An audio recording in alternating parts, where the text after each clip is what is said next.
Oke, assalamualaikum warahmatullahi wabarakatuh. Waalaikumsalam warahmatullahi wabarakatuh. Selamat pagi teman-teman semua. Pada kesempatan kali ini, kelompok kami akan membahas mengenai ragam kelompok sosial.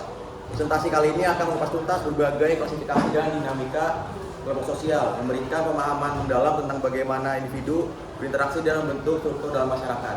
Sebelum lanjut ke dalam materinya, izin saya dan teman-teman saya memperkenalkan diri. Nama saya Joshua Albert Pangalila dan rekan-rekan saya.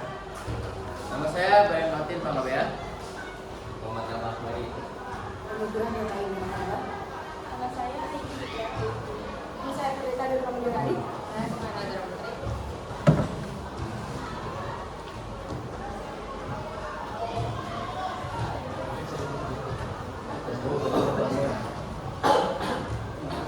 Yang pertama, klasifikasi kelompok sosial menurut perspektif Emil Durkheim atau sudut pandang Emil Durkheim.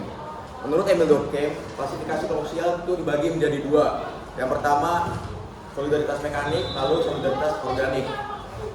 Yang pertama, solidaritas organik, yaitu masyarakat modern dengan spesialisasi pekerjaan yang tinggi dan saling ketergantungan. Kohesi sosial terbentuk dari perbedaan dan kebutuhan akan kontribusi orang lain. Lalu yang kedua, solidaritas mekanik, masyarakat dengan kesamaan nilai, kepercayaan, dan pekerjaan. Umumnya ditemukan pada masyarakat tradisional dengan pembagian kerja yang sederhana. Kohesi sosial tercipta dari kesamaan. Durkheim menekankan bagaimana perubahan struktur masyarakat mempengaruhi bentuk sosial atau solidaritas yang mengikat individu dalam kelompok. Lalu selanjutnya, klasifikasi kelompok sosial menurut perspektif Ferdinand Tönnies. Yang pertama ada Gemeinschaft atau paguyuban, yaitu ikatan lahir batin yang kuat, hubungan personal dan intim, bersifat tradisional dan kekal. Contohnya yaitu keluarga, suku, dan komunitas desa. Lalu yang kedua ada Gesellschaft atau patembayan, yaitu ikatan lahir saja, bersifat sementara, hubungan personal dan rasional, berorientasi pada tujuan dan kepentingan. Contohnya adalah organisasi bisnis, negara, dan perkumpulan berdasarkan profesi. Tönnies mengamati pergeseran dan komunitas tradisional yang erat kepada masyarakat modern yang lebih terfragmentasi dan berorientasi kepada kepentingan. Yang selanjutnya ada klasifikasi kelompok sosial menurut perspektif Charles Harper Lee. Itu ada dua, yang pertama kelompok primer dan juga kelompok sekunder. Kelompok primer sendiri adalah kelompok kecil dengan hubungan tatap muka langsung atau intim dan personal, merupakan fondasi pembentukan kepribadian dan nilai-nilai sosial. Contohnya adalah keluarga, sahabat dekat, dan juga kelompok bermain. Yang kedua yaitu kelompok sekunder, yang artinya kelompok yang lebih besar atau impersonal dan berorientasi pada tujuan. Interaksi bersifat formal dan didasarkan pada peran atau fungsi. Contohnya sendiri adalah organisasi sekolah, perusahaan, dan juga partai politik. Mulai menekankan pentingnya kelompok primer dalam sosialisasi individu, sementara kelompok sekunder berperan dalam mencapai tujuan spesifik dalam masyarakat yang lebih luas. Selanjutnya ada klasifikasi kelompok sosial menurut perspektif William Graham Sumner. Yaitu ada dua juga. Yang pertama adalah in-group atau kelompok dalam, dan yang kedua ada out-group atau kelompok luar. In-group atau kelompok dalam sendiri merupakan kelompok tempat individu merasa menjadi bagian dari mereka. Ada rasa loyalitas, identitas, dan juga solidaritas yang kuat, yang biasanya erat dengan kita atau kami. Yang kedua ada out-group atau kelompok luar, kelompok yang dianggap bukan kita. Seringkali ada perasaan persaingan atau bahkan permusuhan, meskipun tidak selalu negatif, yang erat dengan mereka.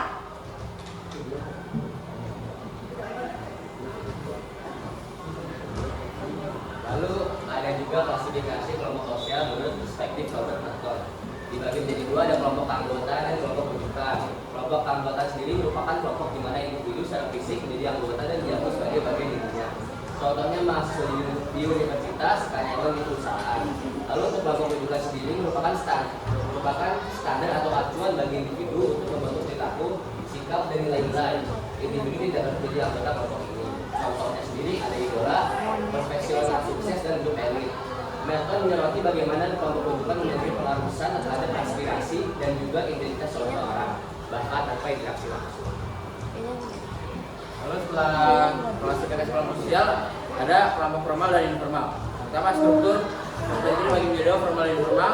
Struktur karakteris dibagi menjadi formal, tidak struktur dan spontan dibagi menjadi informal. Yang kedua ada aturan. Formalnya adalah tertulis dan jelas, yang informal adalah tidak tertulis dan atau fleksibel. Yang ketiga ada tujuan. Yang formal adalah jelas secara spesifik, dan informal tidak jelas dan tidak beragam. Contoh yang keempat, ada contoh informalnya itu adalah perusahaan dan pemerintahan, yang informalnya itu adalah lingkaran pertemanan atau bisa dibilang geng. Perbedaan fundamental antara kelompok formal dan informal terletak pada tingkat organisasi dan keberadaan aturan yang mengikat anggotanya. Selanjutnya itu ada kelompok okupasional dan kelompok volunteer. Kelompok okupasional dibentuk berdasarkan pekerjaan atau profesi yang sama, bertujuan untuk meningkatkan kesejahteraan anggota dan melindungi kepentingan profesi. Contohnya yaitu ada Ikatan Dokter Indonesia atau IDI, Persatuan Guru Republik Indonesia atau PGRI, dan Serikat Pekerja. Yang kedua itu ada kelompok volunteer. Kelompok volunteer dibentuk atas dasar kesamaan minat, hobi, dan tujuan sosial tanpa mengharapkan imbalan materi. Contohnya ada Palang Merah Indonesia atau PMI, komunitas pecinta alam, dan yayasan sosial. Kedua jenis kelompok ini menunjukkan bagaimana individu berkumpul untuk tujuan yang berbeda, baik demi profesi maupun karena dorongan altruistik. Selanjutnya ada kelompok sosial tidak teratur, yaitu kelompok tidak teratur bersifat sementara dan tidak memiliki struktur yang jelas. Mereka terbentuk secara spontan dan cenderung mudah berubah setelah tujuannya tercapai atau situasi berubah. Dan terakhir ada perilaku kolektif. Perilaku kolektif adalah tindakan sosial relatif spontan, tidak struktur dan tidak normatif yang dilakukan oleh sekelompok besar individu sebagai tanggapan terhadap situasi atau peristiwa tertentu. Di sini peristiwanya ada empat. Yang pertama ada kerusuhan. Kerusuhan adalah tindakan kekerasan kolektif yang seringkali bersifat merusak. Yang kedua ada gosip atau rumor, yaitu penyebaran informasi yang tidak terverifikasi. Yang ketiga ada mode, yaitu adusi gaya atau kebiasaan populer secara massal. Yang keempat atau yang terakhir ada kepanikan, yaitu respons ketakutan yang tidak rasional dalam situasi berbahaya. Perilaku kolektif menunjukkan bagaimana norma sosial dapat dilonggarkan dalam situasi tertentu, memicu tindakan yang mungkin tidak akan dilakukan individu secara terpisah. Oke, terakhir sebelum kita tutup presentasinya, adakah yang ingin bertanya soal ragam kelompok sosial? Ayo, mari bertanya. Kailah. Mengapa ragam kelompok sosial penting dalam kehidupan bermasyarakat?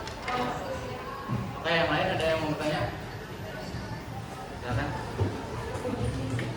Apa yang terjadi jika seseorang tidak memiliki kelompok sosial sama sekali? Oke, yang terakhir ada yang mau bertanya lagi? Udah. Oke, ya, saya akan menjawab pertanyaan dari Kaya Sekar. Pertanyaan sangat menarik, mengapa ragam kelompok sosial penting dalam kehidupan bermasyarakat? Ya, jawabannya adalah kelompok sosial sangat penting karena bisa membantu pemenuhan kebutuhan dasar dan membentuk kepribadian dan memberi identitas dan mencapai tujuan semua atau bersama ya.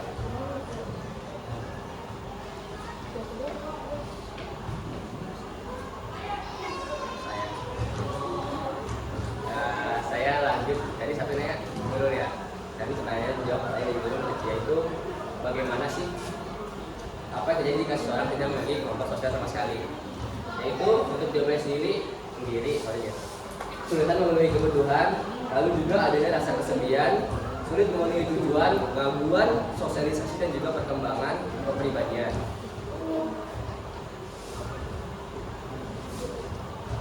Oke, sekian presentasi dari kelompok kami. Sekiranya materi bermanfaat bagi kita semua. Sekian, terima kasih. Wassalamualaikum warahmatullahi wabarakatuh. Terima kasih.